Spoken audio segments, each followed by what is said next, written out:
What is up, YouTube? We're back here with another tutorial. Woo! Okay, so this one, this one is on the controller board. Controller board is the most important piece. I mean, not the most important PCB, but it's the most reused PCB that we have in Midnight Sun. It's really important. We're gonna see how, like, why, not how. So this tutorial is we're gonna actually have some physical demonstration instead of me just doing a screen recording, so that's pretty exciting. And I might actually do a face reveal as requested by Micah in the last video. Alright, let's get to it. Controller board. Our PCBs have a lot of components on them, so you guys already know it. There's like sensors, actuators, ADCs, DACs, and like all that kinds of stuff.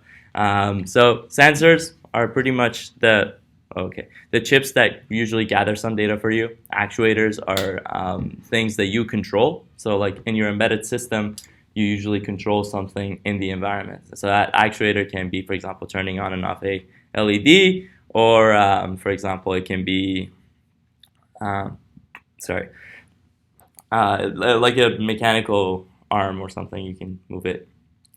In our case, most of our actuators are usually, for example, sending a CAN message to the motor controllers, or turning on and off a switch. That's like a good example of that.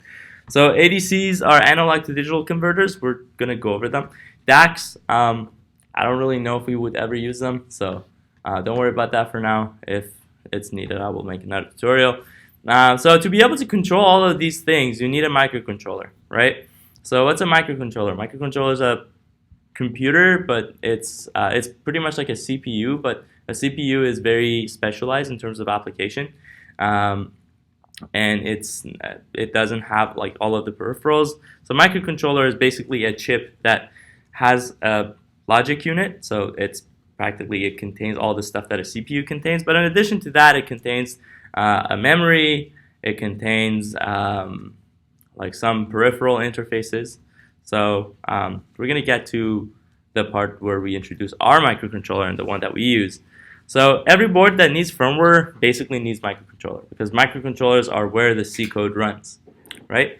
So developing on a microcontroller. So to develop on a microcontroller, or mostly in embedded systems, you need some means of programming it. And by programming it, I mean when you compile your code, it turns into some binary, so zeros and ones. It basically turns into some file that is executable.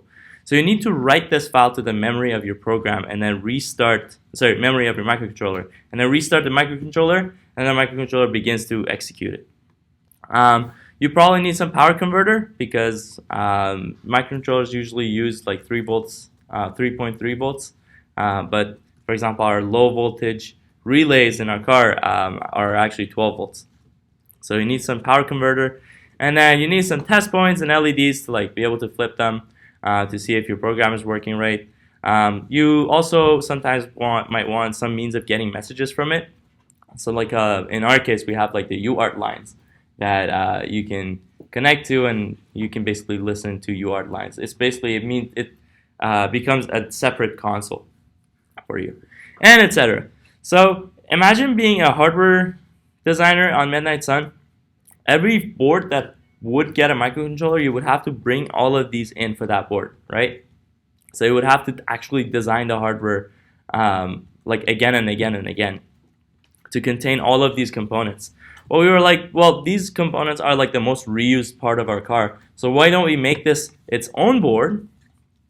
So to prevent redoing the same thing, we made the controller board. So all of these stuff that are required. Oh, by the way, this is a bad controller board because this CAN connector is not connected. Those are my fingers, yes. So to be able to not prevent ourselves from doing the same thing over and over again, we made this controller board. So in MS14, we still use the last car's controller board. So if I zoom in here, you can see it says Midnight Sun XII, which is our last car. That's the logo for our last car, right? So we still use the old car's controller board because they were amazing and they worked. And this is already at Rev 7. So, you know, we went through many iterations of hardware to make sure that this works on the hardware side. Can someone let Micah in? Yes, sir. So this is what it looks like. This is our controller board. So in the next slide, I kind of like explained it a little bit more in detail. So as you can see, there's on the silk screen. So by the way, this thing that has like on the PCB, the layer that has these writings on it, that's called the silk screen. So if you're ever talking to the hardware people and they say silk screen, that's what it means. So PA15 is the blue LED, PB3 is the red LED. So you can like see the rest of them. This is the programming header that we have that we use to basically connect a programmer to it. I'll show you our programmers soon. And then this is the other side of it. So this is our microcontroller. This is the STM32F0 family of microcontrollers that are provided by ST that we use. It has many pins around it. Each one of these pins can be configured as input or output. There are some special pins for like powering it. Some other special pins for example, resetting it and rebooting it. So you guys can like see more stuff in detail. So some of these pins exactly go to our, for example, LEDs over here. So to be able to debug this board itself, we just have those. We have some test points on this board. I don't exactly know where they are. Some hardware person must have been here. And then for most of these pins, we actually expose them on this thing, little connector here. And we call that the mezzanine. So what happens is that we have all of those like all the hardware components that we need for a board that needs firmware on this controller board, and then we mount this board on on another board. So all of our PCBs that require firmware, so let's get to the next slide. So our PCBs that need firmware will have some dedicated space on them for the controller board to be mounted on. And that connector, we usually call it the mezzanine. So it's just like a fancy word. So this is an example of it. This is the motor controller interface, Rev 4. And you can see this is the dedicated space or area where our controller board gets mounted on. So a lot of the pins actually get connected to these PCB traces that go to like different chips, right? So that's how it works. And this is another picture where I actually put a controller board on it. So if you guys have ever played around with our tutorial boards, the tutorial boards also have them. So actually, we want to start filming. All right, there we go. Am I filming? Oh, you're not, no. Holy shit. Is Okay. this the face reveal? This, oh, yeah. Oh my god, okay, so let's see. Wait, no. The end of the video, though. All right, so this is... Arshin. So Micah in the last video requested that I do a face reveal. So you want to, turn the camera around yourself. Oh. Since you're so excited. Oh. Boom! Pablo Escobar! Yeah, I stopped dealing cocaine and I'm teaching firmware at Midnight Sun. So I have an example of a tutorial board. So if you can, actually don't forget about my face from now on. So zoom in on this tutorial board. So this is the example of another board that we have. So the tutorial board, as you can see, it has the area for the microcontroller to be mounted on, and this is a microcontroller. Yeah, okay, this is the microcontroller, right? So this part gets mounted on here. So I'm just gonna put it here.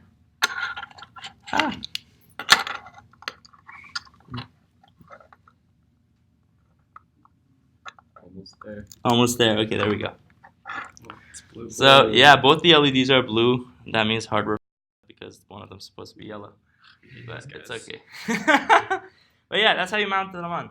And yeah, that's how all of our PCBs are made. Okay, you can stop. All right.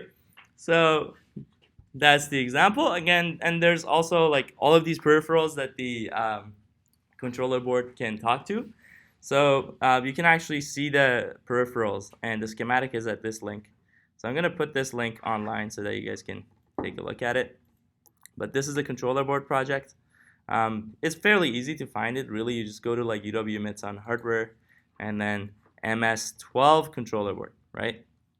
And then, oh my God, GitHub. And then you go to, for every single hardware project, if you want to see the schematic for it, you just go to project outputs, and then the PDF file that you just find there, right? So this is the schematic for the controller board. If you scroll down far enough, you can actually see what it looks like. And this is what the PCB, manufactured PCB looks like.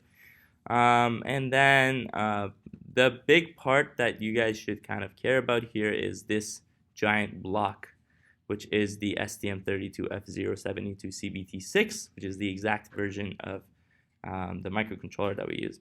So all of the pins that come out of it, you can see that there's ports, like there's port A and port B and port C. There's 3 ports here. Actually, port F is also exposed here. So each port has about 16 pins. So they're addressed like so. So like PA0, PA1, all the way to 15, and then PB0 all the way to 15, and PC, and then PF. And there's some pins. So these are for power. This is for booting. This resets the board. Usually these boards require their own oscillators. So we have a crystal oscillator that we connect here. So that's basically the oscillator that provides the clocking for your board. So you can basically see all of the different peripherals that these guys expose. PA to PA3 are for USART2, so there's 2 USARTs. So PA to P11 are those as well. But also you can see that we have some SPI, we have CAN, we have I2C. So every time that you need to talk to a specific sensor, you can basically take a look at the schematic and know which ports or pins to configure it, right? So that's pretty much how the hardware side of it looks like. Let's see, what else do I want to show? Okay, programming demo. There's a lot of okay. So usually when you want to start programming onto a controller board, there's a lot of problems that arise, and I've often found myself kind of having to debug your setup or kind of go over everything over and over again. So the one purpose of this video is to actually just have you guys kind of like, you can just take a look at the video and see what you're doing wrong. So yeah, there's a lot of example projects in so this is Firmware XIV project. So all of the firmware for the new car will go here. All of our make commands are identical to the old car's firmware, which is uw-midsun/firmware, not the XIV. So here, there's multiple example projects that I've put here just in case if you guys, for example, want to talk to an ADC and you can't get it working, you can just like start running this code to see if your hardware has any problem, or if your configurations are wrong. You can kind of look at an existing project that already does that and then go from there. So in this case, I'm just gonna run the controller board blinking LEDs project onto these controller boards. So let's go here. So I'm in that folder, firmware XIV. So the program, so command for it is make program project equals, and then I think I had, okay, let's just list projects. I have more stuff here because right now I'm on this branch, which contains some other code for this tutorial. The controller board blinking LEDs. So make sure that you're always at the firmware XIV location to be able to run our make commands, because make requires this make file to be present. So if you, like, for example, change directory to projects and then run make program project equals this, it doesn't do anything, right? So you have to make sure that you're in the firmware XIV location to be able to run this. So I'm going to run the same thing. But before I do so, I want Micah to film me again, because, yeah, I know. All right, so don't get my face. I mean, you can get my face if you want, but. All right, so let me just take this whole thing apart and go over every single part. So to be able to program on the controller board, you need to connect it to a programmer. So this is the programmer that we use. This part actually comes out itself. Ooh. Okay. So this is an ST-Link probe that we buy online from some Chinese store. So we actually made this programmer board, or sorry, SWD adapter board. So if you take a look at, can you zoom in? Okay, there you go. Wow. So this project is also on GitHub. But the main purpose of this is to basically expose these pins. Once you connect them, it exposes them over here, and then you can connect these to the same programming header on the controller board. So this is the connector. You just put it here. You just press it, it goes in. And then the other side, always be sure to like put it from the outside. So if you put it the other way, it doesn't work. So put it from the outside. There you go. So hopefully I connected this right. So this is your setup. Using your computer, you can basically program, and this basically writes to the main memory of the microcontroller. So now I'm just going to connect this over here.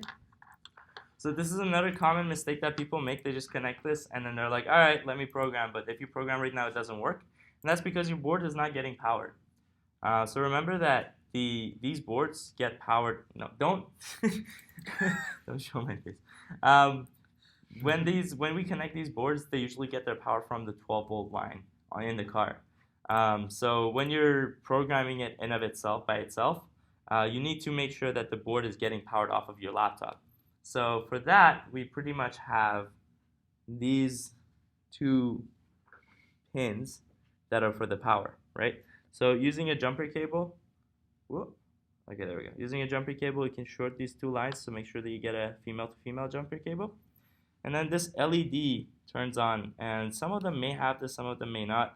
But if you see this LED kind of turning on, it means that your board is getting powered. So as you can see, I already had a project that turns on these LEDs. So these LEDs are working. But yeah, so that's the main things to kind of pay attention to as far as hardware goes. And then over here, so I'm recording the rest of this. Can you just show what the controller board, focus on the controller board. A little closer. No, not that. Okay, there you go. That's good. All right, so I'm gonna start programming this. Hey, there we go. So this is the blinking controller board blinking LEDs example project. So whenever you kind of pick up a controller board, you want to start experimenting with it, be sure to run this program to just make sure that it works. So yeah, that's that part. And let's see. And yeah, that's the end of this tutorial.